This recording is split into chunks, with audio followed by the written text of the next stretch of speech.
Ya estamos, we are live. Okay. Hi, everyone. This is Mauricio Jaimes.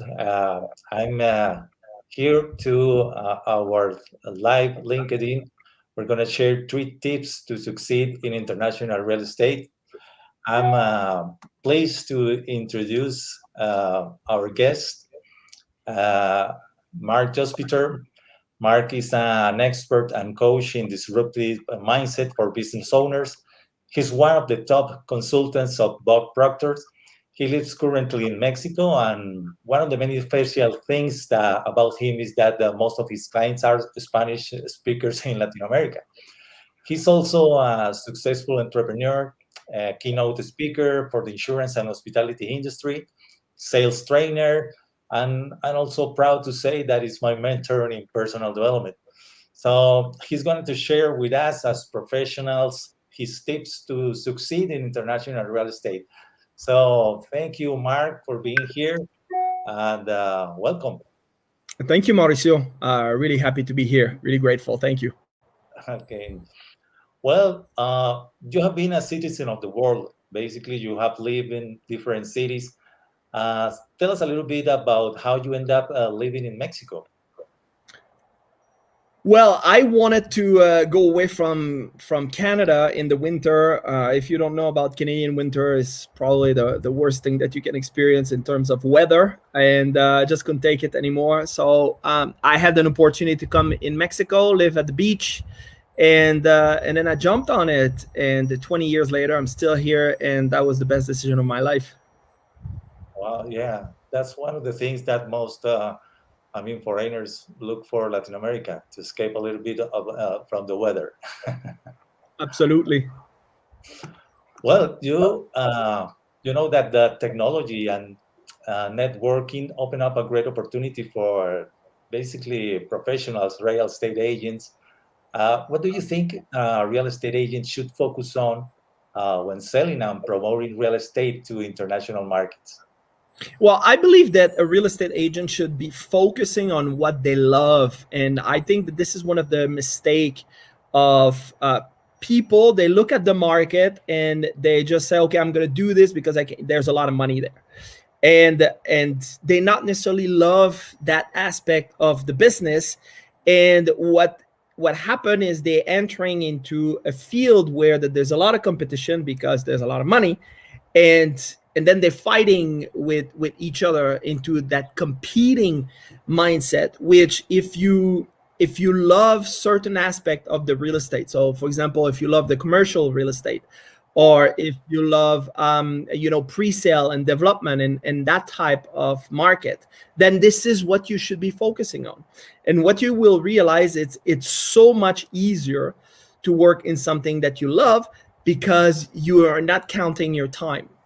When you are there for the money only, most of the time is you're going against your own will, your own desire, and it turns out that most people which are doing this, they're failing. So really encounter one thing that you enjoy, that you love, and then focus on that. And what you're gonna see is you're gonna be so much more successful.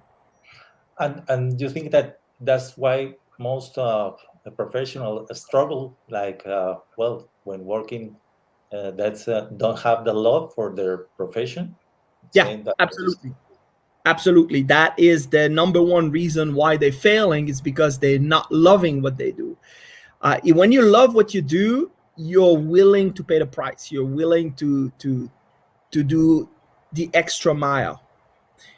But if you don't love it, all the extra effort and extra time and extra activities that you need to be doing, normally we skip them. And that is exactly the difference between someone which is succeeding and someone which is failing.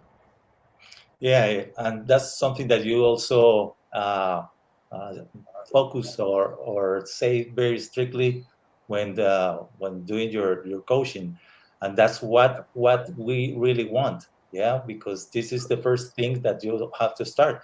And well, in my case, I have been in 25 years, but I'm starting to realize that not all the parts of the real estate business I like it. So That's one of the things that you said. You have to focus in what you really love, and well, that's something. One of the hardest part to start like thinking really, to start having conscious of what are to really wanting to do. So yeah, thank you for addressing that part. Well, I think that now with all these technologies, with these new trends, and basic, I mean, the real estate is like how do you say? It's a traditional business, and usually there is a paradigm that usually think that real estate is a sensory process. People want to see, want to touch, feel what they buy. What I mean, according to your experience or moving out to other countries, do you think it is possible to buy a property without visiting it, the property? Absolutely. I believe, especially with technology, and if you thought thinking about VR, now virtual reality, and that's probably one of the things that I believe each and every realtor should be invested in is a virtual reality tour. So even before that the customer is coming, when we're talking about international real estate and international purchase, is you can make your customer having a tour of the house just like if it would be there. So it with the technology we're having now, it makes it way more easier to have that sensory experience with the VR technology. So what I would recommend is that, like, make the customer having this experience first, and through this already make a down payment on the property, and then most of the people want to still visit, right, to complete the purchase. But this way you could already start locking down some of the deals and having really the full experience. So when you're entering into a real estate property, when you're entering into a development, well, there's this entire experience. Where we live now, the view and the idea of purchasing this property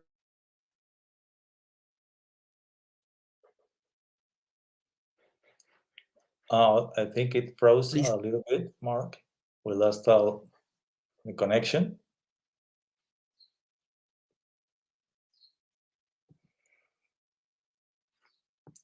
Let me check. Maybe it's a little bit trouble with the connection.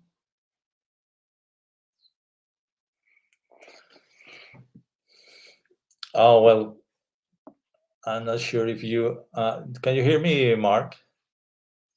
I think we lost you. Well, that's the things of the live broadcast. Let me check.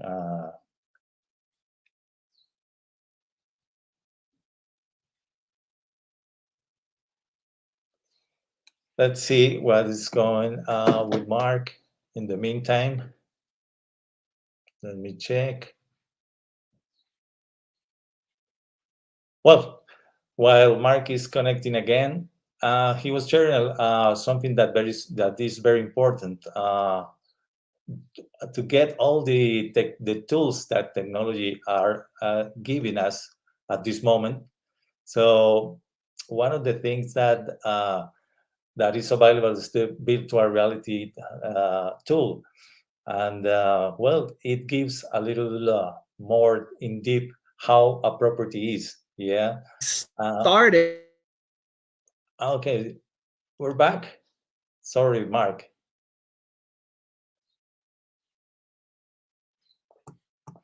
having troubles.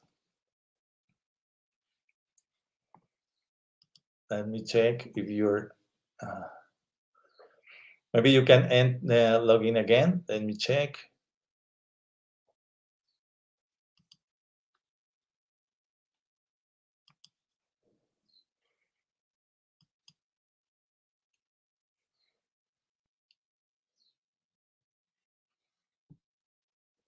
Well, this is the thing that the the lives we're gonna have Marc again.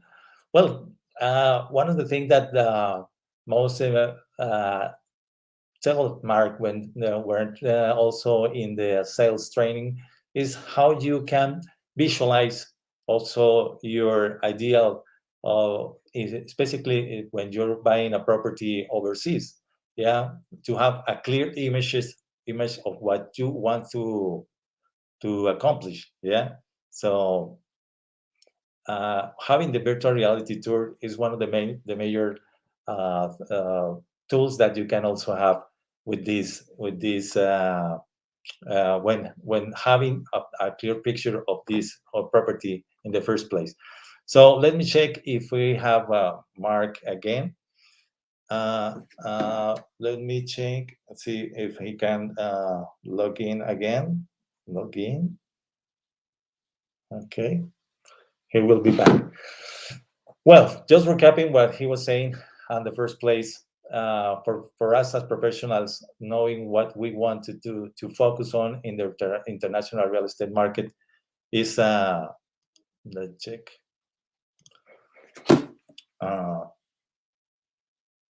let me see, link. Is the link? Well, sorry for the inconvenience. We're gonna edit.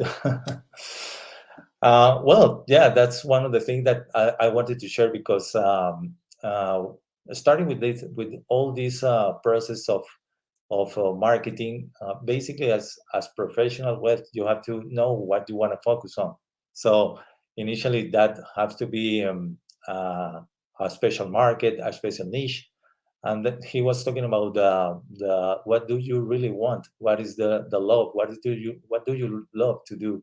So that's one of the things that you have to start as a real estate agent in an international market, also to know what is your market.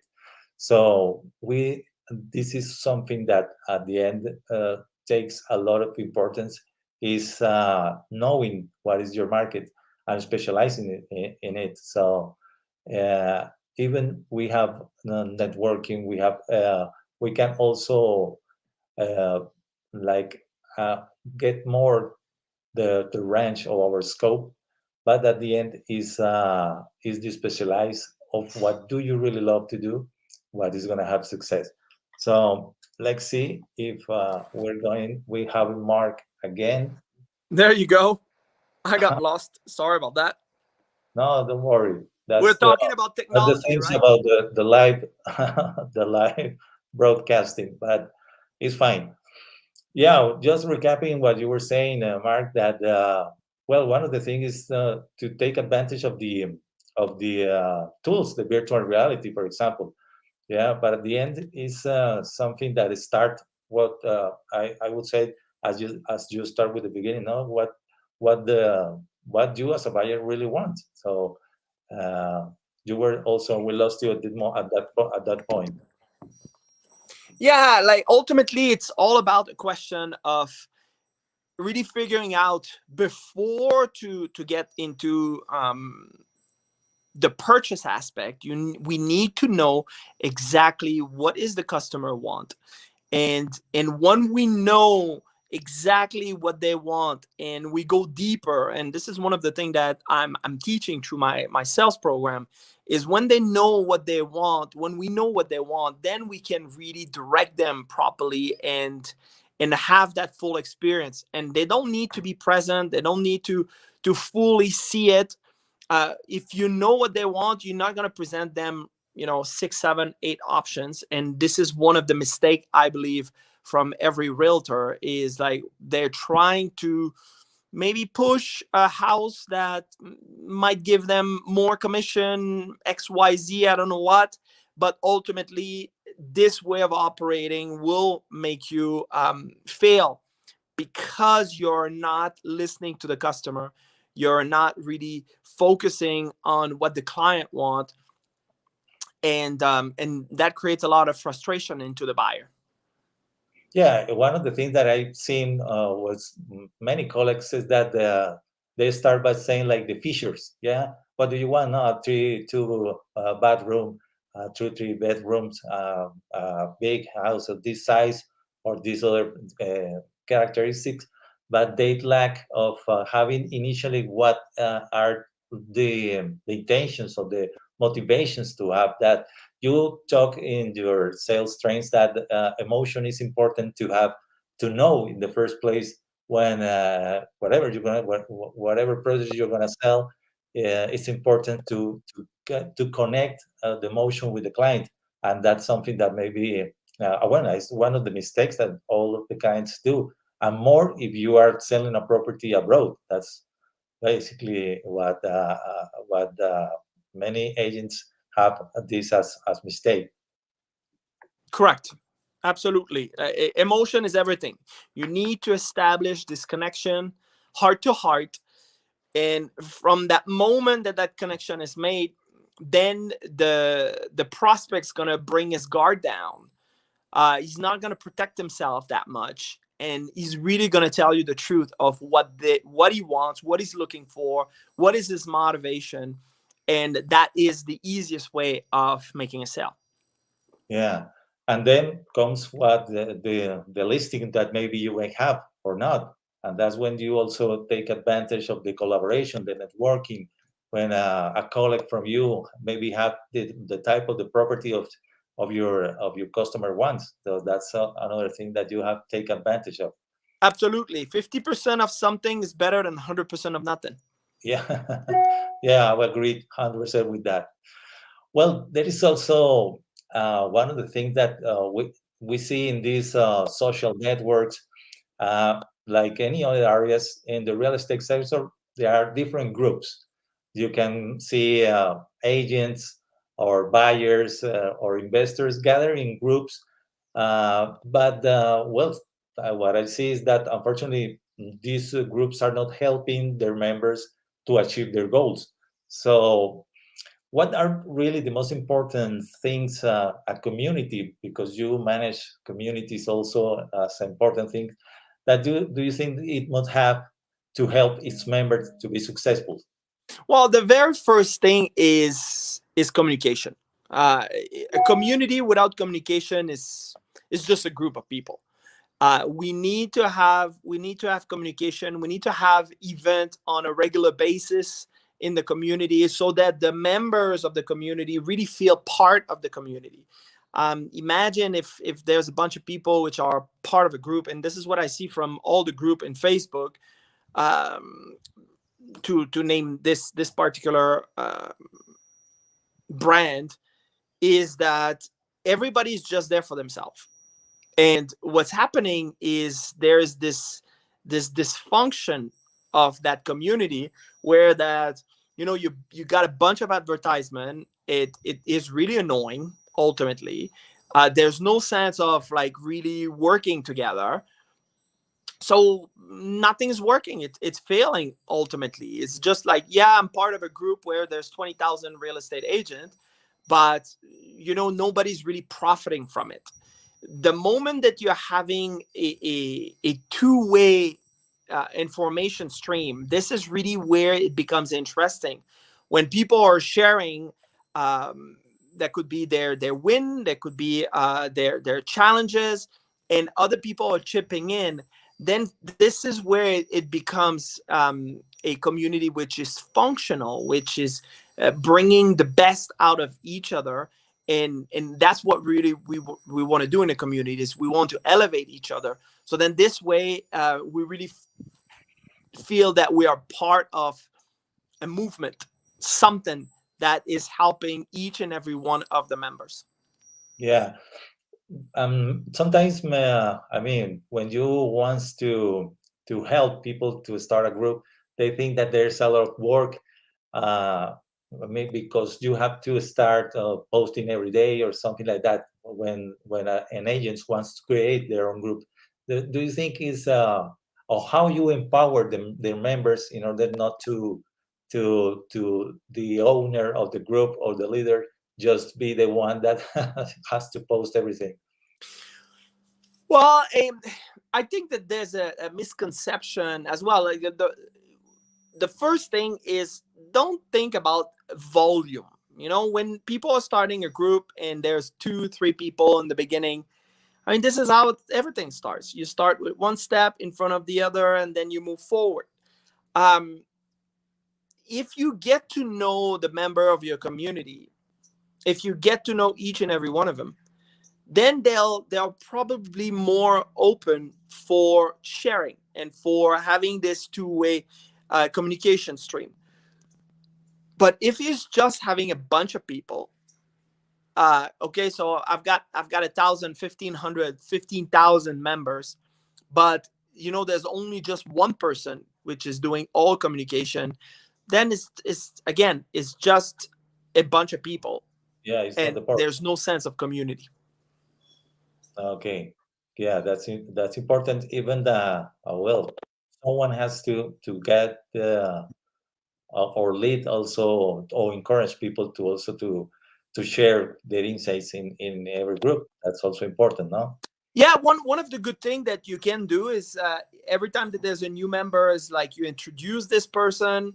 So maybe you have a post once a week where that you introduce the new members, and then by you opening your heart and sharing and let them know that you're happy that they're there, then they'll probably do the same and do a video and then share the reason why they're there. So this way, what it does is just create more value into the community, and each and every person which is coming in will be open to make that share. Okay. Great, great, Mark. I know that you are very busy now. You open up this space to share your insights. Thank you very much. I want to just recap what you have said, because we said you're going to share 3 tips to succeed in international real estate. So the first thing is love what you do. Find exactly what you really want to do as a real estate agent. What is your market? What is your niche? A specialization. That's also what I say. When you find what you love, you do it with passion and without struggling. The second thing, well, when the buying real estate abroad, is also emotional part, not just the features or all the things that maybe initially we offer to our clients. Just saying what are the characteristics of property. First, you have to be you have to get an emotional connection in order to know what are the motivation of your clients. And the third is communicating. Yeah, we fail to sometimes communicate. Uh, I'm also found that was been my mistake in the case that I post sometimes not. We have a group of people that is looking also for answers. So that's one of the things that in this process I'm also committed to start doing. So, in very important, the first thing, as long as you can communicate in a group with the purpose that they are looking, it's also be as successful. So, thank you, Mark, again for being with me and with our audience. And well, hope you will see you again. Thank you very much, Mauricio, and get in touch with Mauricio. And if you want to see exactly what is he doing and how he can help you to either purchase your real estate or be closer as a community member. Yeah, thank you. Yeah, that's one of the things that you also encourage us to grow as person, that and then you can share also your knowledge with your clients and with your peers or your colleagues. So thank you, Mark. And well, we're gonna have another lives, and we'll keep posting. Thank you very much, and see you later. Bye. Thank you. Bye bye. Bye. Bye.